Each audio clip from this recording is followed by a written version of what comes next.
আসসালামু আলাইকুম। আশা করি সবাই ভালো আছেন। আলহামদুলিল্লাহ আমিও ভালো আছি। তো এই শাকটা অনেকে চিনেন, অনেকে হয়তো চিনেন না। তো এটা হচ্ছে কালাই শাক।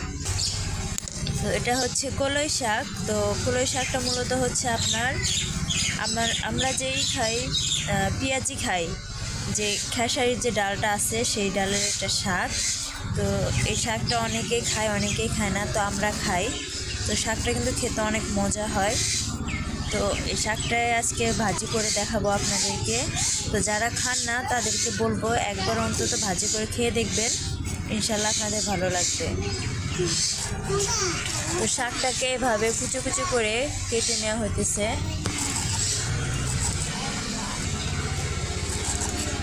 দেখুন কত নিখুঁতভাবে শাকটা কাটতেছে।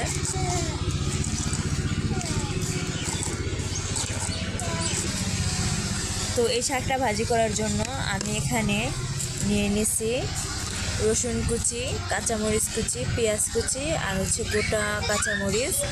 তো শাকটা মূলত আমরা অন্য শাক যেরকম খাই ঠিক সেভাবেই রান্নাটা করব, কিন্তু এক এক স্বাদের হচ্ছে এক এক শাকের হচ্ছে এক এক রকম টেস্ট। তো এই শাকটার টেস্টটাও অনেক সুন্দর, অনেক মজা।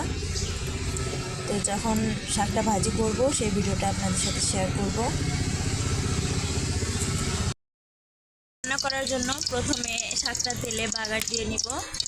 তো কড়াইতে প্রথমে দিয়ে দিলাম তেল। এখন দিয়ে পেঁয়াজ কুচি, রসুন কুচি,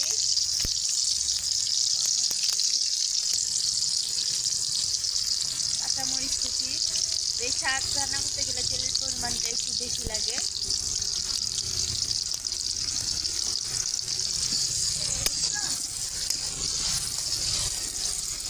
এখন পেঁয়াজ, রসুন আর হচ্ছে কাঁচামরিচটা হালকা লাল লাল করে ভেজে নিব।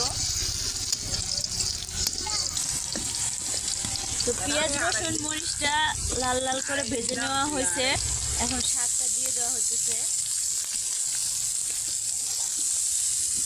শাকটা দিয়ে ভালো করে নাড়াচাড়া দিয়ে নেওয়া হচ্ছে।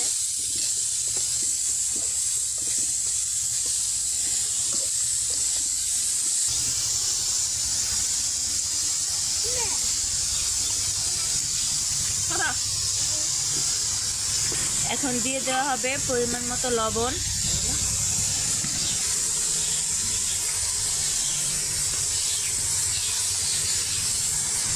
এখন শাকটাকে উলট পালট করে ভালোভাবে নাড়াচাড়া দিয়ে নেওয়া হবে।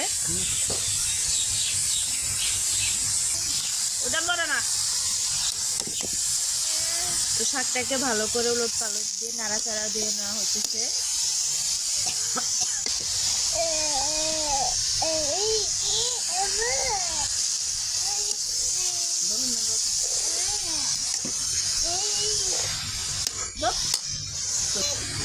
এভাবে একটু পরপর ভালোভাবে নাড়াচাড়া দিয়ে নিতে হবে।